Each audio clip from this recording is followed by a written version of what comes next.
Eric නම් තරුණයෙක් ඔහුගේ සුරතල් සුනකයා වන නෝවා සමග පාර දිගේ ඇවිදගෙන යනවා. ඇවිදගෙන යන අතරතුර ඔවුන් පසු කරගෙන යන පඳුරකින් හදිසියෙම එළියට පැනපු හාවෙක් පසුපස නෝවා වේගයෙන් පන්නන්න පටන් ගන්නවා. අනපේක්ෂිත විදිහට එරික්ගේ අතින් නෝවාගේ කරපටිය ගිලිහෙනවා. එරික් නෝවා පසුපස හඹාගෙන යනවා. නමුත් හාවගේ දර්ශනය නෝවාට වේගයෙන් දුවන්න හොඳ පෙළඹවීමක් වෙනවා. එරික්ට නෝවා දුවන වේගයෙන් දුවගන්න බැරි වෙනවා. බොහොම ඉක්මනින් නෝවා එරික්ගේ දර්ශන පතෙන් සම්පූර්ණයෙන්ම ගිලිහිලා යනවා. එරික් බොහෝ වේලාවක් නෝවාව හොයනවා. නමුත් ඔහු සාර්ථක වෙන්නේ නැහැ. බොහෝ වේලාවක් ගත වූ පසු නෝවාට තමන් ඉන්න ඉසව්ව ගැන අවබෝධය අහිමි වෙලා තියෙනවා කියලා දැනෙනවා.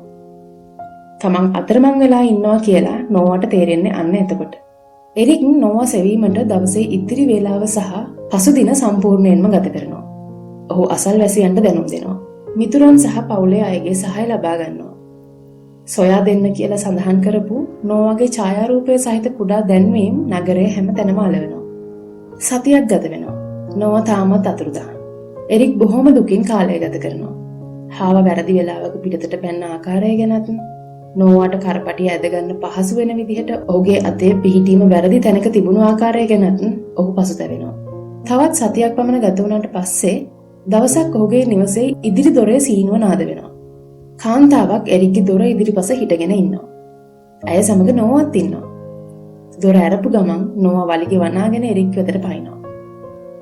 නෝවා සහ එරික් ආදරයෙන් එකිනෙකා වැළඳගත් පසු එරික් කාන්තාවට ඉතාමත්ම ස්තුතිවන්ත වෙනවා. ඇය තමාගේ නම වැනේසා බවත් ඇය නෝවාව අහම්බයකින් සොයාගත් ආකාරයත් එරික්ට පැහැදිලි කරනවා. ඇය ලස්සනයි. එරික්ගේ වයසමයි. එරික් සහ වැනේසා ටික වෙලාවක් කතා බහ කර හොඳින් හඳුන ගන්නවා. එරික්ට ඔවුන් දෙදෙනා හොඳින් ගැලපෙන බවක් පසුව තේරෙනවා. ඉන් පස්සේ එන සතිවලදී ඔවුන් කීප වතාවක් හමු වෙනවා. දේවල් හොඳින් සිදුවෙන බැවින් ඔවුන් ඉක්මනින් ප්‍රේම සම්බන්ධතාවයක් ආරම්භ කරනවා. එරික්ට ඇය ලස්සන, කරුණාවන්ත, විහිළුවෙන් ගත කරන නමුත් ඉතා බුද්ධිමත් තරුණියක් බව වැටහෙනවා. ආදර කතාවක පරිපූර්ණ ආදරවන්තියක් සඳහා අවශ්‍ය සියලුම දේ වැනේසාට තියෙනවා කියලා එරික් හිතනවා. ඉක්මනින්ම එරික් සහ වැනේසා ආදරයෙන් බැඳෙනවා. හාවෙක් නිසා නෝවාගේ අතුරුදහන් වීම සිදු වුණු හැටි, නෝවා සොයාගෙන ආපසු ගෙන ඒමට නියමිත ස්ථානයේ නියමිත වේලාවට සිටීමට වැනේසා වාසනාවන්ත වූ ආකාරය ගැන එරික් හිතනවා. මාස කිහිපයක් ගත වෙනවා. එරික් තම මෝටර රථයෙන් වැනේසාව හමු වීමට ගෙදරින් පිට වෙනවා. රිය පදවන අතරතුර එරික් ගමන් කරන මන්සන්දියට ලම්බකව පැමිණෙන මාර්ගයකින් රතු එළිය නොතකා පැමිණෙන ලොරියක් එරික්ගේ මෝටර රථයේ වේගයෙන් ගැටෙනවා. එරික් සිහිසුන් වෙනවා. පැය කිහිපයකට පසු සිහිය එන විට එරික් රෝහලක සිටින බව ඔහුට තේරෙනවා. වෛද්‍යවරයෙක් එරික්ට සිදු වූ දේ ගැන පැහැදිලි කරනවා. එරික්ගේ හිසට දරුණු තුවාලයක් සිදු වී ඇති බවත්, හානිය බරපතලකම තීරණය කිරීමට සහ මොළයට ස්ථීර හානියක් හෝ අභ්‍යන්තර රුධිර වහනයක් ඇති වී තිබේදැයි හොයා ගැනීමට හැකි ඉක්මනින් ඔවුන්ට පර්යේෂණ කීපයක් සහ මොළයේ ස්කෑන් පරීක්ෂණයක් කිරීමට අවශ්‍ය බව වෛද්‍යවරයා අවධාරණය කරනවා. එරික්ට ඔහුගේ සිහිය වඩාත් පැහැදිලිව නැවත පැමිණීමට පටන්ගත් විට තමන් වැනේසාව හමුවීමට ඒ වෙලාව යොදාගෙන තිබීම කොතරම් අවාසනාවන්තදැයි හිතෙන්න පටන් ගන්නවා. එරික් රාත්‍රියේ රෝහලේ ගත කරනවා. ඊළඟ දවසේ වෛද්‍යවරයා එරික්ගේ කාමරයට පැමිණෙනවා. එරික්, දැන් කොහොමද? වෛද්‍යවරයා අසනවා. ඊට වඩා නම් වේදනාව අඩුයි. ඒත් මට ටිකක් කැරකිවිල්ල වගේ. එරික් උත්තර දෙනවා. හොඳයි. මට ඔබට කියන්න සුභ ආරංචියකුත් අසුභ ආරංචියකුත් තියෙනවා. වෛද්‍යවරයා කියනවා.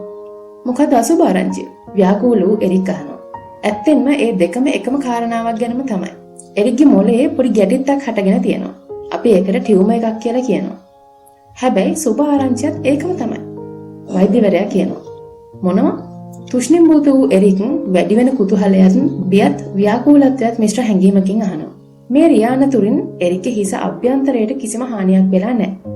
බාහිර තුවාල කීපයක් විතරයි වෙලා තියෙන්නේ.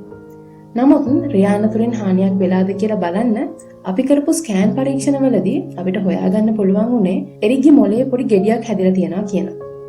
ඒක රියානතුරත් එක්ක කිසිම සම්බන්ධයක් නැහැ. වෛද්‍යවරයා දිගටම කියාගෙන යනවා. සාමාන්‍යයෙන් මොළයේ මේ වගේ ටියුමර් එකක් තියෙනකොට ඒකේ රෝග ලක්ෂණ මතුවෙන්න තව කාලයක් යනවා. නමුත් රෝග ලක්ෂණ මතුවෙන්න පටන් ගන්නකොට පරක්කු වැඩි. ඒ වෙනකොට සුව කරන්න බැරි තත්ත්වයට රෝගය ගිහින් ඉවරයි. නමුත් ඔබේ රියානතුර නිසා අපි කරපු ස්කෑන් පරීක්ෂණවලදී අපිට ඒක පැතිරෙන්න සහ වර්ධනය වෙන්න කලින් අඳුර ගන්න පුළුවන් වුණා. මේ නිසා ඒක මාරාන්තික වීමට කලින් සහ මොලේ වෙනත් ප්‍රදේශවලට පැතිරෙන්න කලින් ශල්‍ය කර්මයකින් අපිට ඒක කිසිම ගැටලුවකින් තොරව අයින් කරන්න හැකියාව තියෙනවා. එහෙම බැලුවහම මේ රියානතුර එරික්ගේ ජීවිතේ බේරුවා. වෛද්‍යවරයා එලෙස පැහැදිලි කරද්දී එරික්ට අමුතු අභ්‍යන්තර හිරිවැටීමක් දැනෙන්න පටන් ගත්තා. හිසේ ඇති තුවාලයත් කැරකිලි ගතියත් වෛද්‍යවරයාගේ පැහැදිලි කිරීමත් තමන්ගේ ජීවිතයේ රියානතුරකින් 99න් බේරුණ හැටිත් රියානතුර නිසා ඔහුගේ ජීවිතේ බේරුණ හැටිත් එරික්ගේ මනස පුදුමයටත් ව්‍යාකූල තත්වයටත් පත් කරමින් තියෙනවා. මොහොතකට පෙර වැනේසාව හමු වීමට එම වේලාව යොදා ගැනීම කොතරම් අවාසනාවන්තදයි හිතපු එරික් එකවරම හිතන්න පටන් ගත්තේ ඒ වෙලාවේ වැනේසාව හමු වීමට යොදා ගැනීම කොයිතරම් වාසනාවන්තයිදයි කියලා. මේ රියානතුරට ලක්වීමට ඔහු වාසනාවන්ත වූ ආකාරය ගැනත් ඔහු හිතනවා. රියානතුරක් ගැන මේ විදිහට හිතන එකත් කොයිතරම් අමුතුද කියලාත් ඒත් එක්කම ඔහුට හිතෙනවා. එරික්ගේ ජීවිතේ ඇත්තටම බේරුවේ කවුරු කියලාද ඔබ හිතන්නේ? රියානතුර කරපු රියදුරාද? වැනේසාද? නෝවද? එහෙම නැත්නම් නෝවා ඉස්සරහට පැනපු හාවද? තමාට සිදුවෙන හෝ තමා නිසා සිදුවෙන කිසිම දෙයක අනෙක් පැත්තේ කුමක් තියනවද කියලා අපිට කිසි විටකත් කලින් දැනගන්න ලැබෙන්නේ නැහැ. හොඳ දෙයක නරක පැත්තත් නරක දෙයක හොඳ පැත්තත් අපිට කලින් අඳුර ගන්න ලැබෙන්නේ නැහැ. හොඳ නරක දෙකම වාසනාවන්ත හෝ අවාසනාවන්ත වෙන්න ඉඩක් තියෙනවා. එය අමුතු පරස්පර විරෝධී අසරණභාවයක් ඇති කරනවා වගේම විටක හොඳ දෙයක් විසින් සිතට ඇති සැනසීම නැති කරන්නත් නරක දෙයක් විසින් නැති සැනසීමක් ඇති කරන්නත් ඉඩ තියෙනවා. ඉතින් ඊට පස්සේ එරික්ට මොකද වුනේ? සතියකට විතර පස්සේ මොලේ ගෙඩිය අයින් කරන්න එරික් මොලේ සැත්කමකට භාජනය වෙනවා. සැත්කම සාර්ථකයි. එරික්ගේ හිස් කබලේ එක පැත්තකට දිවෙන කැලලක් හැරුණකොටගෙන එරික් බොහොම හොඳින් ඉක්මනට සුව අතට හැරෙනවා. දින කිහිපයකට පස්සේ රෝහලෙන් පිටව ගියපු එරික් වැනේසාගේත් උදව් ඇතුව නිවසේ හොඳින් සුවය ලබනවා. සම්පූර්ණයෙන්ම සුවය ලැබුවට පස්සේ ආයෙත් දවසක් එරික් නෝවාව අරගෙන පාර දිගේ ඇවිදගෙන යනවා. ඔබට හිතෙන්නේ ඊළඟට කුමක් සිදු වෙවි කියලාද? පහදින් කමෙන්ට් එකකුත් දාගෙනම යමුකෝ එහෙනම්. ඊළඟ වීඩියෝවෙන් නැවත හමු. ඔබට ජය.